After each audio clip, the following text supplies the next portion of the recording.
I'm John Williams. I'm Doug Hall. I'm Bob Davis. And for the next couple weeks, we're going to be diving Kwajalein and Bikini Lagoon here in the Central Pacific. We'll be diving on World War II shipwrecks. Beautiful coral reefs. And lots of colorful fish. We'll be diving on aircraft carriers, Battleships. Submarines. destroyers, Merchant vessels. And more battleships. Now sit back and relax while we take you on a journey back through time as we dive the wrecks of both Kwajalein and Bikini Lagoons. This is a video by divers for divers. Hello, I'm John Williams, your narrator. This video will focus on what is underneath the water rather than what is above the water. For approximately 3 weeks in the summer of 1996, we explored the World War II shipwrecks of Kwajalein and Bikini Lagoons in the Marshall Islands. The Marshall Islands are located in the Central Pacific, about 13 hours by air from the west coast of the United States. An independent nation, the Republic of the Marshall Islands is made up of 30 atolls containing over 1,000 islands. English is the official language, and the US dollar is the official currency.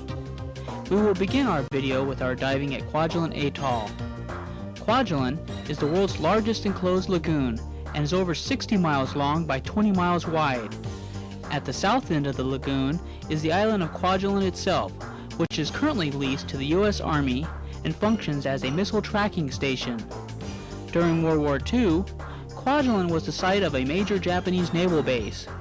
During the course of the war, the Americans launched several carrier-based strikes that resulted in hundreds of casualties, with approximately 20 Japanese vessels being sent to the bottom of the lagoon.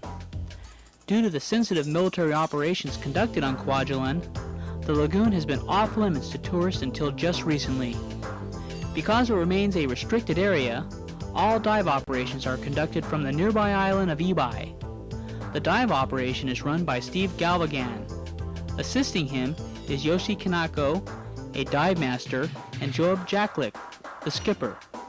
This is the first known attempt to document on video the shipwrecks of Kwajalein Lagoon.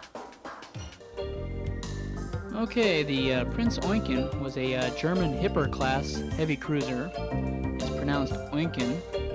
It's 692 feet long and 71 feet wide, and had a 15,000-ton displacement. Has 3 screws, has 8 8-inch guns, was steam turbine driven, had a max speed of 32 knots. And here we're going to start out at the stern. Now the stern's in about 30 feet of water. It's about 150 yards off Carlton Island. Water temperature is about 84 degrees. Here's the stern deck gun. It's an 8-inch gun. Each one of those barrels is probably around 25 feet long. Now we're cruising towards the bow. This is a midships, and this is a midships munitions locker. It still contains live torpedoes. You can see some of the propellers from the torpedoes are missing.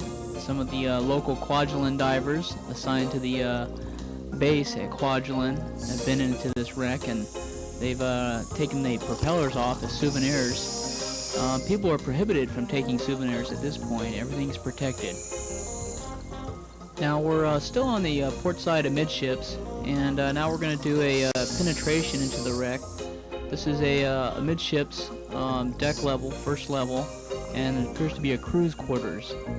And we're going to go ahead and take a look inside, and a lot of the bunks are still attached to the deck and walls.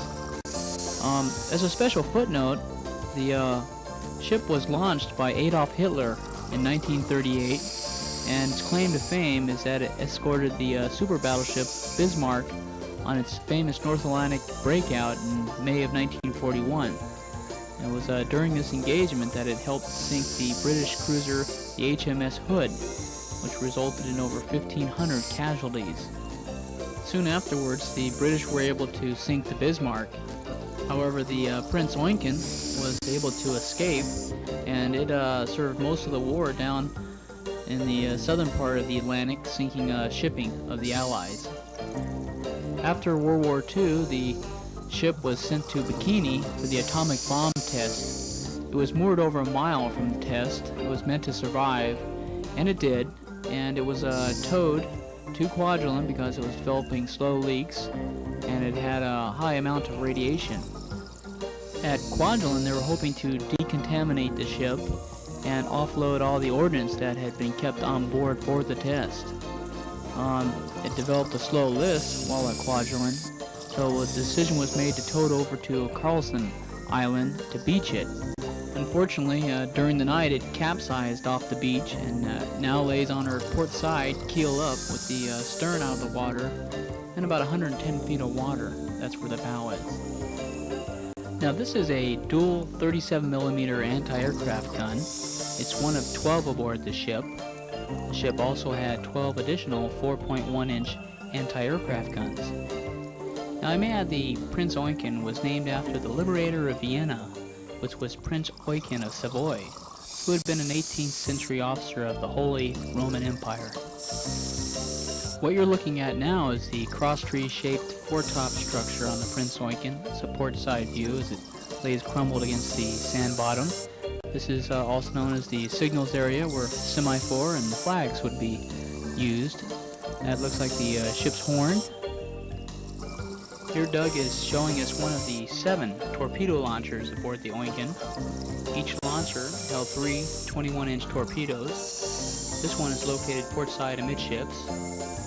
These torpedoes are fully armed and still very dangerous. As an interesting side note, while diving in Truck Lagoon several years back, I talked with natives there who stated that every now and then the torpedoes would launch themselves after having rested peacefully on the ocean bottom for over 50 years. This was apparently caused by the air flask corroding and exploding, launching the torpedo. The air flask containing compressed air and is used to launch the torpedo. This in turn has made life a little more exciting for the local natives there in Truck Lagoon. Here we're on the bow section, and Bob's showing us one of 2 of the large anchors here. Here you can see the anchor chain drooping down from the forecastle area. Doug is now showing us one of several structures on the Eugen called Christmas trees, which were mounted on the Eugen after the war to hold the radiological test equipment that was used to monitor the Bikini bomb test. And now I'm going to take this opportunity to show you the huge 12-inch guns here on the front forecastle. Now if you think these guns are big, wait till you take a look at the guns that we found off the Nagato at Bikini Atoll. Those are going to be 16-inch guns, and they're about 40 feet long. Huge guns. Now you may have noticed that both Bob, Doug, and I are all wearing 1/8-inch bodysuits. Those aren't designed to protect us against the 84-degree water, but they're designed to protect us from abrasions here on the wreck, as well as any type of stinging hydroids loose in the water. And here I'm just letting you know that it's a 12-inch gun. Now these are long-fin bannerfish, and they're right between the number 1 and number 2 turrets. There's the number 2 turret. It's halfway submerged into the silt.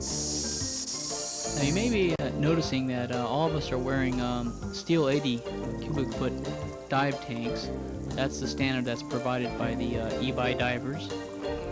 Now Bob's about to go through an opening here. This is on the starboard side, and as you know, it's the starboard side is resting against the reef. This is up by the forecastle. It's at the main deck level, and it's through a swim through that will go all the way through the forward crew quarters. And of course, when you're following as closely as I am behind Bob, you need to be careful about raising up any type of silt or dust cloud in there, because that'll quickly limit your visibility and may keep you from exiting the wreck. Now fortunately, you can always look at your dive bubbles and you can see which way is the surface, because the bubbles are always going to go up. Now here's a hatch. There's lots of hatches on here, and the reason these are still intact is because they're not made out of brass, they're made out of steel.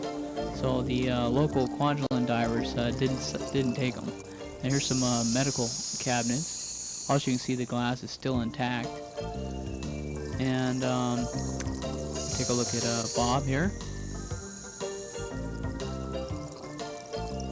He wants to go back towards the stern, and that's where we'll head. In this shot you can see a quad Bofer anti-aircraft gun. And here's a large school of surgeonfish up by the keel. And we're looking at the keel here. And if you look carefully, you'll see some of the portholes on the side of the keel. Now here's the stern 8-inch deck gun, and here's the aft crew quarters hatch. Go ahead and take a peek inside here. The crew quarters contain lockers, cabinets, drawers for the personal effects of the crew, and the remains of many of the bunk can still be found here. The interior structures of the ship are intact and it appears safe for exploration. However, deep penetration into the wreck of the ship involves working your way through a maze of corridors, doorways, and rooms. This type of exploration dictates the use of safety lines and good underwater lights. Due to the time constraints of this expedition, we were only able to do 3 dives on the Eugen. As a result, we were only able to do limited penetration of the interior and/or the engine room and machinery spaces. This type of wreck penetration is very hazardous to the untrained diver. To emphasize that point, 2 local Kwajalein divers became disoriented, trapped, and died in this very room approximately 10 years back. I'm about to turn the light off here to just emphasize the fact of how disorientating and dangerous it can become if you lose your lights while inside the wreck. You need at least 3 lights anytime you do wreck penetration, triple redundancy. Here you can see a fire extinguisher still intact in the wreck interior. And now we're going to go ahead and proceed back out of the wreck, and here's the aft exit hatch to the crew quarters. It's a watertight hatch. It's designed to be shut quickly in case general quarters is called. And now we're back on the 12-inch stern gun. Right now I'm going to try to get an idea about how thick the gun mount armor is, and about 12 to 18 inches there. Pretty thick. It's probably the thickest at the gun mounts. And now we're about to finish up our dive here on the Prinz Eugen. Here's the stern propellers, one of which was sent to Germany to a museum.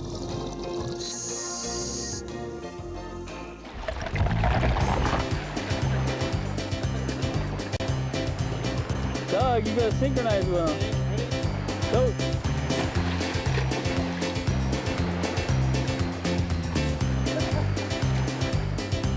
Alright, I give you the gold. Alright.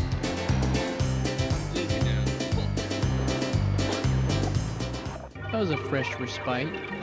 Between each dive, the dive operator will take you to one of the local islands and let you picnic and cool off.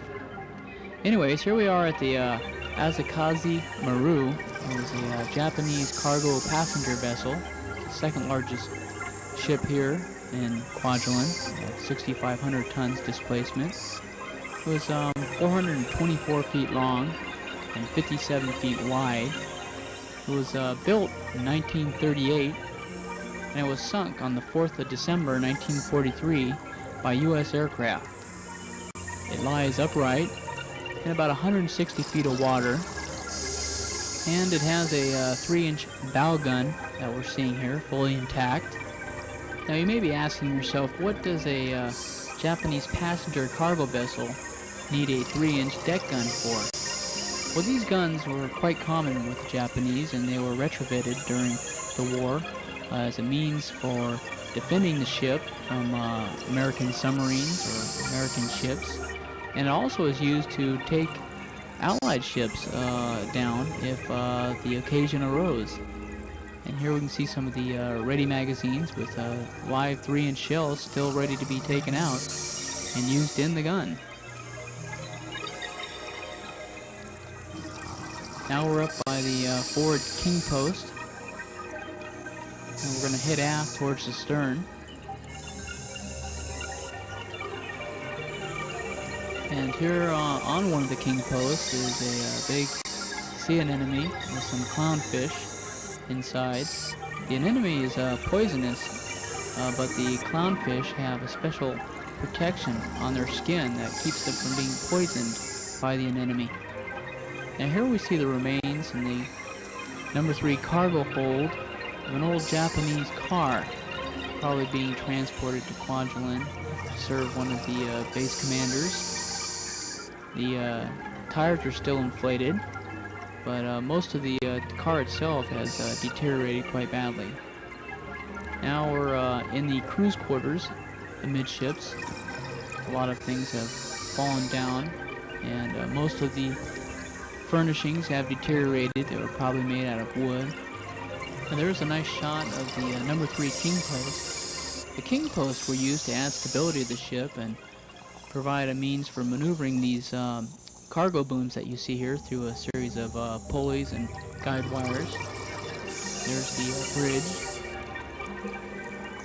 and there's a swim through of one of the king posts. Now we're back at the bow. There's the anchor chain, about 160 feet of water.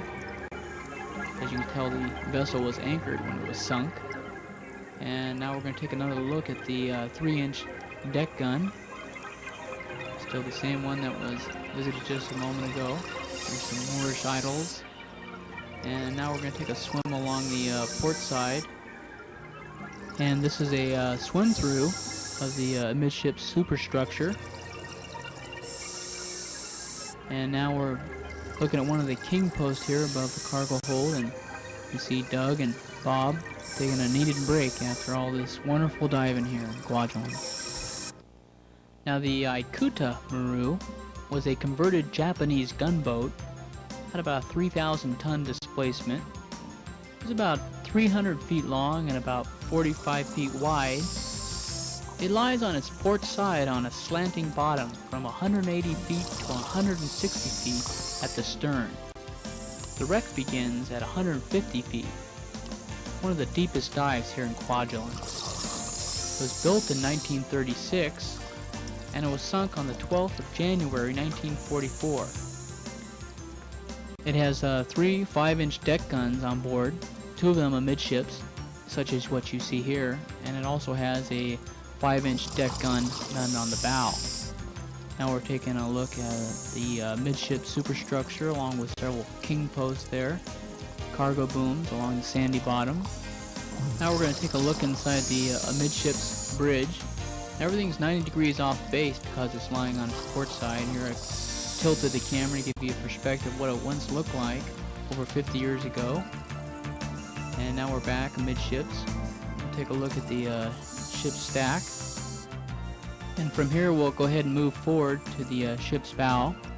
And here's the 5-inch forward deck gun that I mentioned earlier, fully intact, resting against the sandy bottom there. And here we have a grouper on the bottom.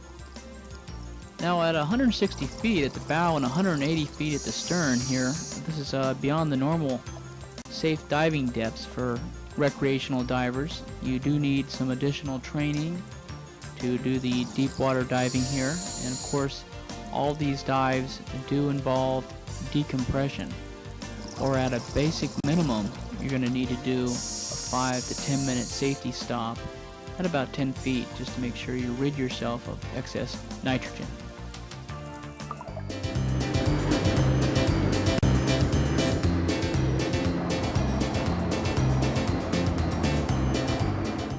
Now after about a 2-hour surface interval, we're able to motor over to the other side of the lagoon and take in the Shell Island wreck. Referred to as the Shell Island wreck because it lies right off the Shell Island. Now this is a steel-hulled mid-engine vessel. Its identity is unknown. It's about 175 feet long and 25 feet wide. It's a single-screwed vessel, and it lies upright in about 100 feet of water. It's got several compartments that can be explored below decks, but for the most part, it remains badly deteriorated. Now here's a view looking at the bow. Lots of colorful corals and fish encrust this wreck. And here I am in the midships bridge, or what you might consider what's left of the midships bridge. And here's the engine compartment.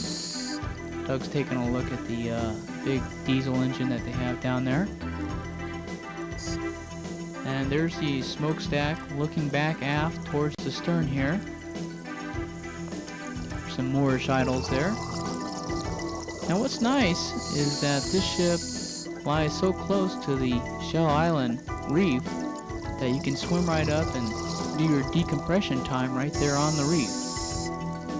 Now, being that the Marshall Islands are in Micronesia, there's just a tremendous amount of variety of corals and fish here. Now here's Steve Galvigan. This is his 12-foot long pole spear, and he's not protecting us against anything large. He uses that to get small fish that he can later bring back and feed his family. Here's a crown of thorns starfish. It's poisonous and it's very destructive for the coral reef itself. As you can see, many fish here use the reef to protect themselves from larger fish. Now, one thing I'd like to report, and I'm glad to report, is that most of the reefs here in Kwajalein are in pristine condition, unaffected by pollutants. And in case you've never seen it, this is fire coral. If you rub against that, you're going to be in a lot of pain. I guess in summary, if you're going to be diving Kwajalein reefs, make sure you bring a camera. Absolutely gorgeous down here.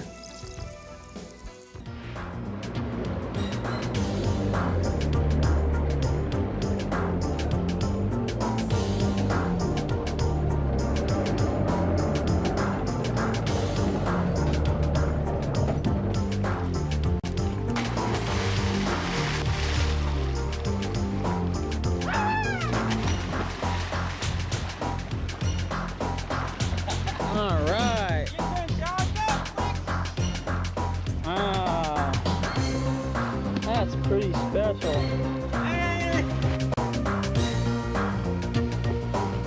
We just came out of an expedition, a jungle expedition. Wow. What'd you think of that, Doug? All the way across the island. Wow. Absolutely amazing.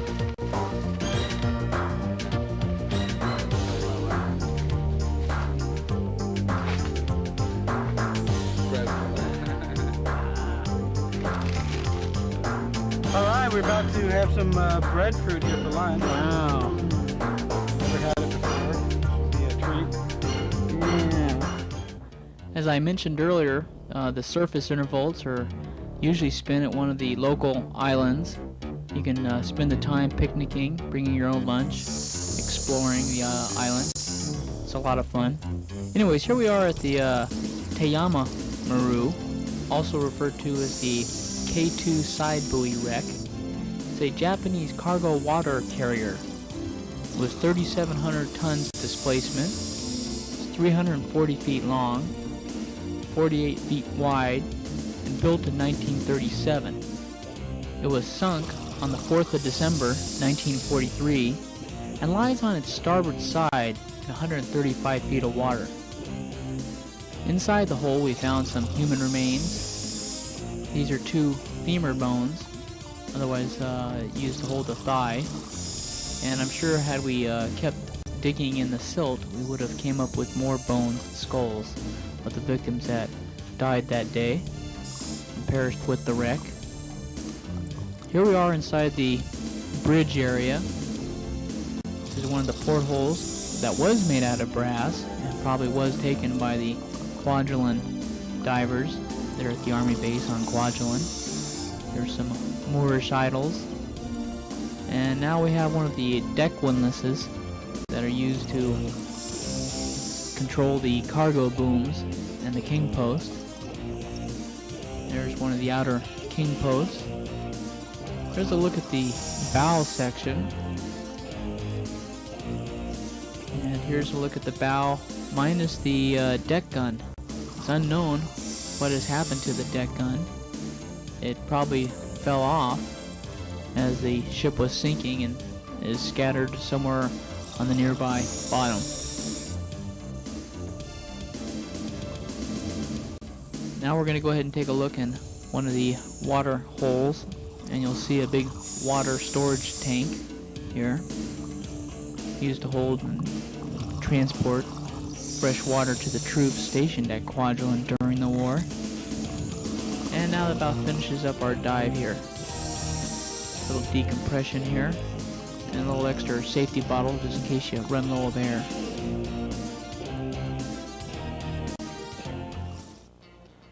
Now our next dive here is the Akabazana Maru, also referred to as the P buoy wreck. It was a Japanese cargo vessel, 375 feet long, 50 feet wide, and had a displacement of 4,600 tons.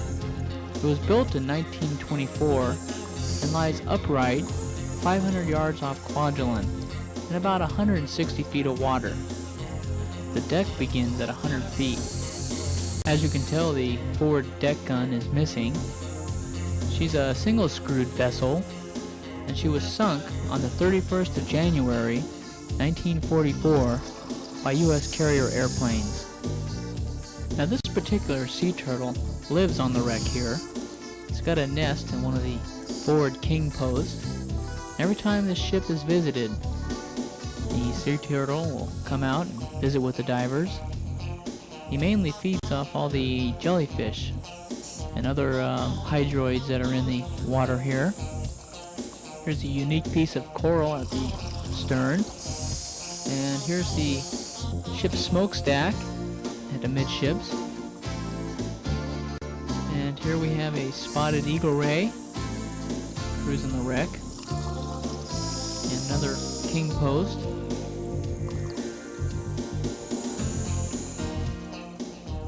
And here's another spotted eagle ray. Several spotted eagle rays on the wreck.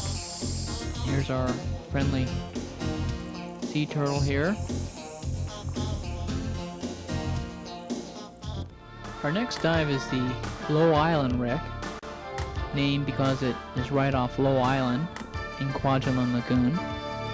It's a Japanese schooner, unknown identity. It's about 90 feet long, lies about 100 yards from shore, and about 50 feet of water. It's unknown how this vessel was sunk. Here we are with Bob at the bow area. There's lots of little crevices to swim through inside the wreck. Here's the engine compartment. It was a diesel engine. Now we're looking up through the engine grating. Now this vessel only has a beam of about 25 feet. So obviously the area here in the engine compartment is very narrow. Now we're outside on the stern. Take a look down by the rudder and props. Doug's going to show us where the prop is. There's the rudder and there's the prop.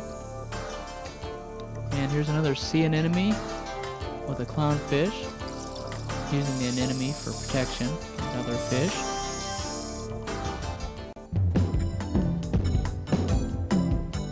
Now here we are doing an open ocean drift dive.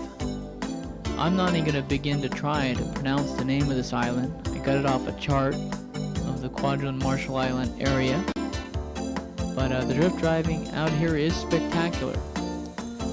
And we're going to start in about 20 feet of water and just follow the current as it moves along the reef. There's a white-tipped shark. There'll be a lot of sharks on the outer reef.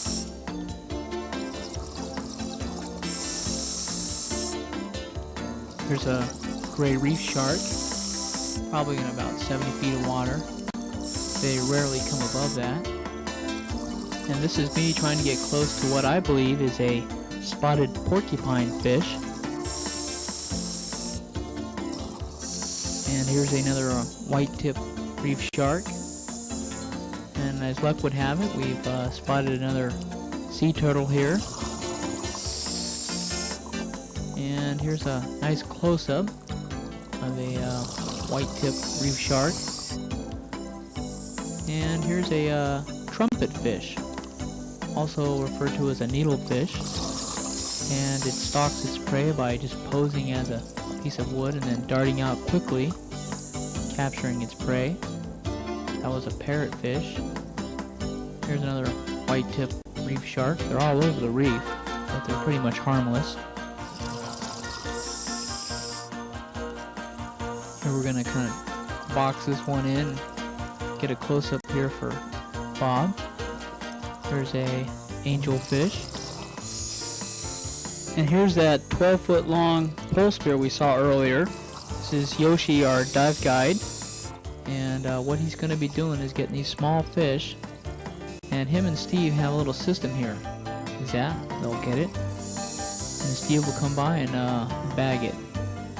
On this particular dive, Steve and Yoshi probably were able to bag about 3 dozen of these small fish. What they'll do is the locals will cook these over an open fire, and they'll eat them just like, say, a sandwich. Now we found some small caves to explore.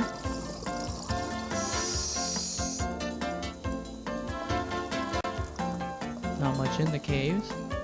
There's a lot of crevices to be explored as well. There's a sea turtle trying to take a nap, but we wanted to get him to pose for us.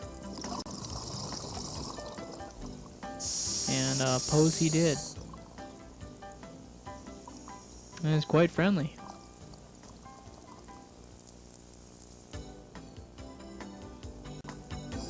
Not the least bit shy, I would say. Now here's Bob trying to get a close-up of a lionfish. Those spines are very, very poisonous. Always good to keep a safe distance away. Now we're in the little more shallower area. And you can see the colors really come out. There's some fire coral. Also, as I mentioned earlier, it will sting you and really hurt a lot unless you're wearing those protective wetsuits that we have on. And the fish know that as well, and so they're going to hide inside the fire coral for protection from larger fish. And as we proceed on the reef, come across another clownfish, actually a couple of them, and a sea anemone. Once again, using the sea anemone for protection against other fish. It's protected by a mucus that keeps it from being harmed. Now we're back inside some caves we found. Taking a look and trying to find a new way out.